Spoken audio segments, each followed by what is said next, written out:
Как вести себя ребенку, если он остался дома один, без взрослых? Как ему поступить, если случился пожар, если он заблудился в лесу или попал в руки злодеев?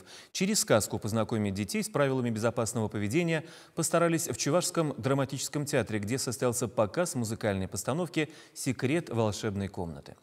Это сказка-квест, яркий, красочный, интерактивный урок, доступно рассказывающий детям, как поступать в случаях опасности, предостерегающий на каждом шагу.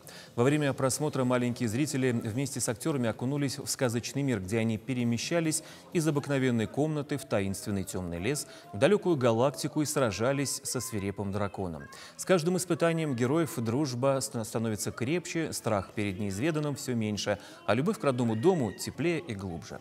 Легкую веселую сказку с красивыми танцами оценили как дети, так и взрослые. Постановка «Секрет волшебной комнаты» дебютировала еще в конце декабря, и теперь ее будут показывать по всей республике.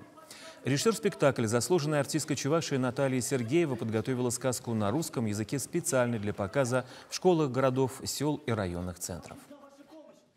Он очень легкий, веселый.